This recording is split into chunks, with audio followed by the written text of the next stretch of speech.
Good afternoon, Peter here. The discussion for today is listening. Listening. Listening is a wonderful thing to do. It really disturbs me to find out how many musicians don't listen. And, you know, it's bad enough human being doesn't listen, really. You might have noticed that, but they don't. And we kind of get used to that. But as musicians, it's kind of our job. That's what we should do. We need to listen. Listening is hugely important. So I'm going to give you 3 strong points about listening and why music is so important. Point 1, if you don't listen, you're not learning. So if you're not listening to music, you're not learning music. And it's what we do. You know, we're musicians, so you need to be listening to music. A lot of what we talk about on this channel will involve jazz and composition. Now, to solo, you have to have been listening to stuff in order to have stuff to say. You know, music is a language. You need to be listening to the languages of other players.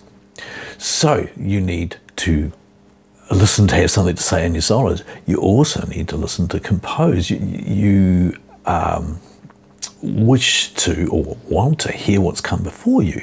You also want to hear what's going on around you, and you can't put anything out there that's useful for yourself, you know, to have your own little word, unless you've got some input from the other players that are going on around you and what's come before you. So you must listen, and then you'll get some wonderful inspirational ideas of things to compose. So you've got to listen for composition. Yeah, okay. Point number 2, if you wish to be a strong musician, you need to learn to listen without bias and with variety. To be a strong musician, you have to listen to a variety of music. You have to learn to appreciate all forms of music. This is somewhat difficult at times. You know, I've had over my time span music that I have categorically stated, oh, I don't like that music. No, you know, I don't like country. Oh, no, I'm not into opera. Now, funnily enough, both those genres, my mate Nick, is a bass player in a band, when I told him I didn't like country, he said, oh, you're going to come home and listen to this, and play me an amazing country band. And so I had to sort of swallow my words a little, you know, because they were hot, they were great. And the next thing I know, I'm a Waratahs fan, you know. Open up to different music and you can get a real sense of pleasure out of areas you didn't know. I didn't like Bartok for a very long time until I heard it more, and then I found it really quite inspiring. And opera, well, up until such time as I had to study it, I just avoided it, and now I find that there's some amazingly beautiful opera out there. So never cut yourself off from a genre, and explore them all. It will make you a strong musician. Explore different artists, different songs from the artists, listen without bias, and listen to all sorts of instruments. Listen to all sorts of instruments. Whether it's, if you're a pianist, listen to guitar. If you're a guitarist, listen to piano. You know, listen around. Try and listen to string quartets. They're fascinating. Now, if the only person that you're listening to is your favourite artist, say the only person you're listening to is Barry Manilow, I can assure you, musically, you're in trouble. It's not going to work for you. Your favourite artist would say to you, go and listen to some other people. They do. They listen around. Now, Elton John, for instance, he is... sorry. Elton John is a ferocious listener. He's passionate about it. He has album collections that are beyond belief because he can afford to have album collections that are beyond belief. But he's also breaking in new artists and hearing artists long before we do. He's one of the first to say to Ed Sheeran, hey, you're amazing, or something of that lines. So, you know, there's one of the greats, listening. Claude Debussy, French composer from the end of the 19th century, was totally taken back by the gamelan orchestras of Indonesia, and it affected his music, as it did affect a lot of the European composers of the time when they started listening to other sounds. But that's what we as composers need. We need other sounds to get us going, something different. You know, listening. Sorry, got to stop that, eh?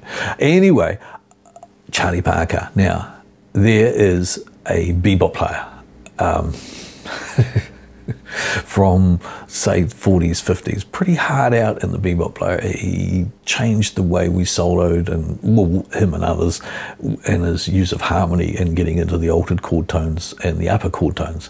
Now, his favourite music to put on was country. And when asked, you know, why are you into country, Charlie? That's not sort of really your thing. It was like, listen to the stories, man. And, you know, country music tells wonderful stories, and music tells a story. So perhaps he had a point, you know. He didn't just stop there. He loved composers such as Stravinsky and Bartók. Stravinsky is a Russian composer, and Bartók, Hungarian composer from around about those times, you know, the end of the 19th century. These guys were exploring dissonance, and their compositions were pretty out there. They were stretching, and Charlie Parker loved them. And I suppose that influenced his playing, as everything does. He just loved what those guys were doing. So I assure you, listening is what all the masters do. And if we want to get better, we need to listen. Now, how do we listen? That's really important. For listening to become a really good habit, and it's a good habit, it becomes a skill. So when you listen to things other than just your instrument or just the main line. Listen with trying to get an understanding of, you know, what instruments are involved, what rhythms have been used. Does it make you want to dance? If it does, how'd they do that? Because, you know, that would be useful for you and your compositions to make people want to dance. What's the emotional impact of this? What are they trying to do emotionally? Has it been done by harmony or some other method? And what is the harmony doing? You know, and of course, you know, it can all just get a little bit much and all a little bit analytical. So just let go and listen for fun and pleasure, and, you know, dance and sing. I wander around this room just listening to music, just simply for the pleasure of it. This is why we're musicians. This is what caught us, and the more we do it, the better we become. Now, of course,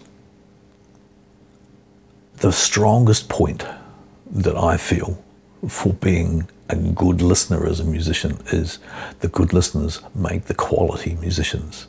These are the musicians that hear the good stuff that's going on around them and bring that to the project that they're working on. These are the musicians that are absolute pleasure to work with because they're listening and they're contributing in that way all the time. Those who don't, well, often become unaware of it and disappoint themselves, really, because they miss out on so much. They don't hear the good stuff. So try not to be one of those musicians. Try to listen for good stuff.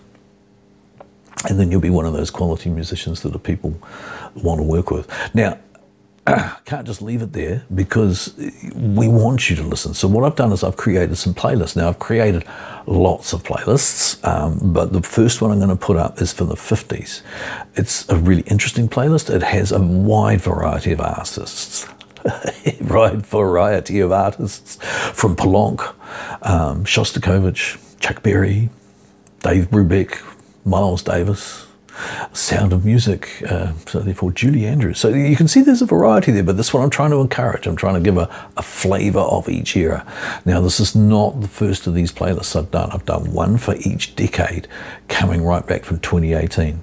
I'll tweak the 2018 because I want to add something in for 2019. See if something iconic we can put in there. Hard to tell this early in the piece, but for the 50s and 60s and 70s it was a lot of fun and a very expanding experience for me. I've got into a lot of different musicians who perhaps I missed at the time or had never heard of for the 50s.